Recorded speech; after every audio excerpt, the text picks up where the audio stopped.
Manon, il y a des fouilles à Tournon aussi. Oui, sur la plage Jean Jaurès. Et c'est même une archéologue de l'INRAP qui s'en occupe.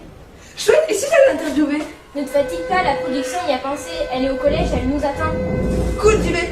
Attends-moi. Pour en savoir plus sur l'archéologie préventive, je rejoins Madame Ronco, archéologue à l'INRAP. Bonjour. Qui prend l'initiative de demander un diagnostic et Alors, le diagnostic se met en place à partir du moment où le projet est sensible du point de vue archéologique.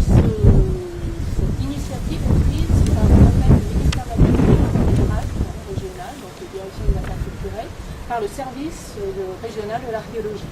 Donc il va décider en fonction de la nature du projet, de la surface, de l'implantation, si c'est une zone archéologique sensible, on connaît des choses ou pas. Donc c'est eux qui décident en fonction de l'arrivée des permis de construire et des permis d'aménagement chez eux. comment se passe l'archéologie préventive?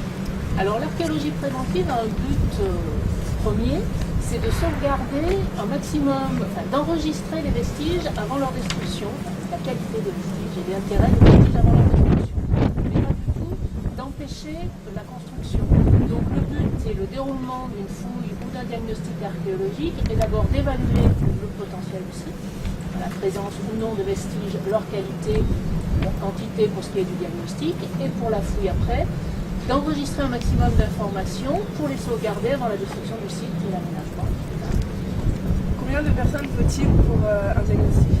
Alors pour un diagnostic, ça dépend principalement de la surface, mais en général c'est une équipe de 2 personnes avec une pelle mécanique. Dans quelles conditions arrête-t-on un projet de construction?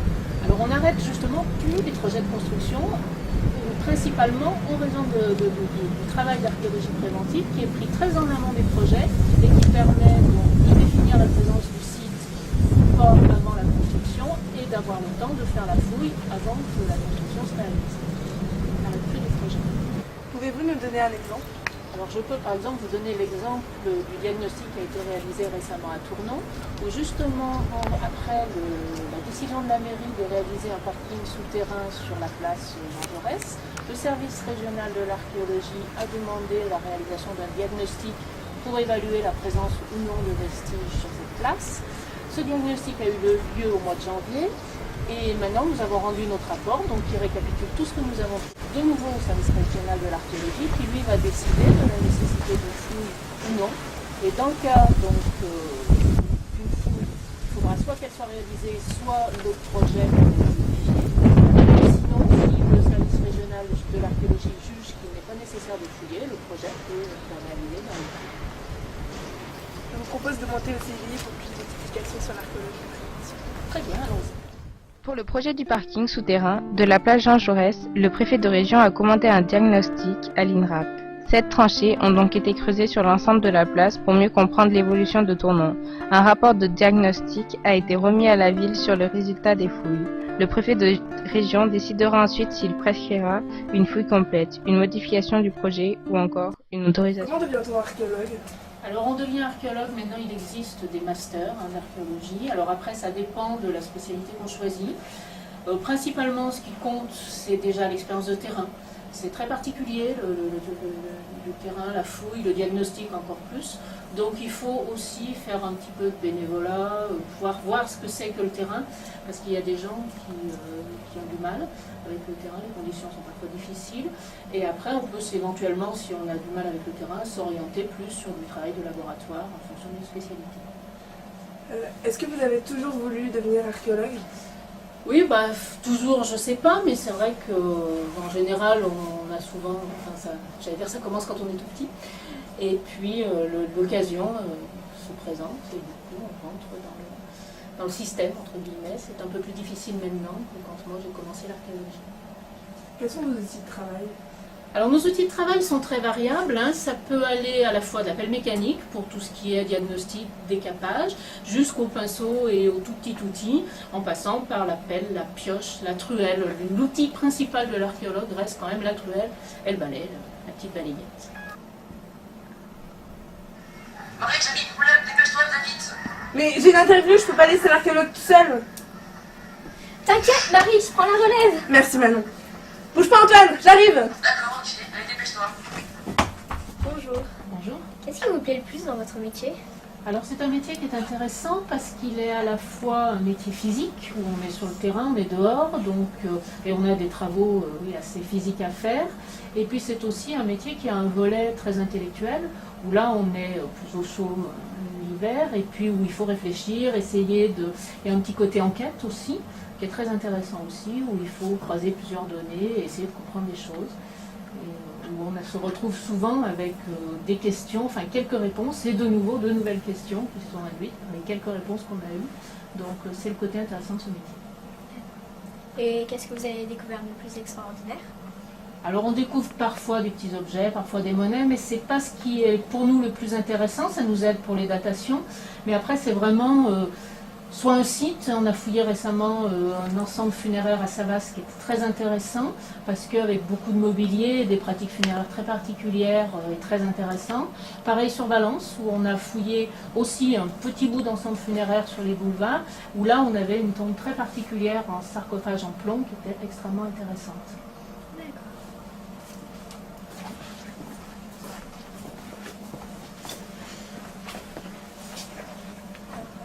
Est-ce qu'un archéologue passe tout son temps à faire des fouilles? Alors, si vous entendez par fouille, enfin, faire de l'archéologie, oui. Après, on a différents types de fouilles. On a les diagnostics qui nous occupent énormément, enfin beaucoup de temps sur l'année, on en fait beaucoup. Après, certains débouchent sur des fouilles, vraiment proprement dit, qu'on peut qualifier comme des fouilles. Donc, on peut très bien passer une année sans en faire. Après, on a aussi tout le travail de bureau qui n'est pas considéré comme fouille, mais qu'on appelle post-fouille.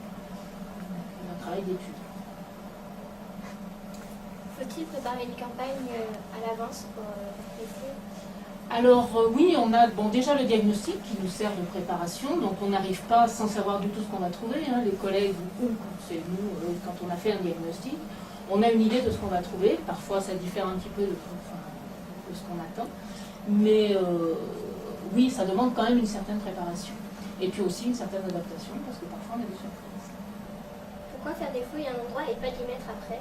Alors l'implantation des fouilles est induite par le projet qui va être réalisé après. Le principe de l'archéologie préventive, c'est en fait de ne fouiller que les parties des vestiges qui seront détruites. Donc par exemple, si vous prenez le tracé d'une autoroute ou d'un TGV, les sites qui sont exactement sur le tracé, enfin la partie du site qui sera sur le tracé sera fouillée, la partie du site qui sera hors tracé sera laissée pour les générations futures ou un futur aménagement. Quel indice recherchez-vous quand vous faites des fouilles? Alors quand on fait des fouilles, on recherche tous les indices qui nous permettent de comprendre la manière dont les gens vivaient à cet endroit-là en fonction des périodes qu'on retrouve. En particulier tout ce qui peut nous servir pour dater, donc les petits morceaux de céramique, éventuellement les monnaies et divers objets suivant les périodes. Et puis surtout aussi, le gros de notre travail, c'est d'enregistrer par exemple la succession des couches, de manière à comprendre comment les gens ont vécu, comment les gens se sont installés et la nature du site. Quand vous trouvez quelque chose, que se passe-t-il? Alors, oui, nous on est un peu des maniaques de l'enregistrement, donc on photographie tout, on enregistre tout, on fait des fiches, on fait des photos, on fait des dessins échelle, la totalité de ce qu'on fait, pour pouvoir après garder une trace de l'installation exactement de tous les sites, enfin de toutes les parties qu'on fouille, de manière à ce que quelqu'un qui va revenir dans 10 ans, 20 ans, va pouvoir repartir de la documentation qu'on aura récoltée de la même manière un petit peu que s'il revenait sur le terrain. Donc c'est vraiment le gros de notre travail et vraiment l'intérêt sur lequel il faut vraiment qu'on soit très précis, c'est l'enregistrement. Quand vous trouvez quelque chose, que se passe-t-il ensuite? Alors donc quand on trouve des objets, on fait d'abord tout un enregistrement à la fois sur les objets, sur les structures, sur les couches. Et puis pour ce qui est particulièrement des objets du mobilier, on a toute une étude qui se passe derrière et après ces objets sont laissés soit dans des musées, soit au service régional de l'archéologie qui va gérer derrière les collections et les répartir dans des dépôts. Madame Ronco, merci pour votre aide. J'arrive, Antoine. Mais qu'est-ce que tu fais? Ben, moi, je suis super embêté. Mais qu'est-ce qui se passe? Ben voilà, en allant sur les sites de l'archéologie, j'ai trouvé ça. Je crois bien que c'était un torque. À quoi? Ben oui, un torque, un coligolo. Ah, coupé. Waouh, un véritable objet archéologique. Il doit avoir une fortune. Tu crois qu'on peut le montrer à l'archéologue? Non. La prof. Bonjour madame. Oh, mais c'est mon collier. C'est votre collier? Oui, mais oui, je le reconnais. Oh, c'est gentil de me l'avoir retrouvé. De rien. De rien madame.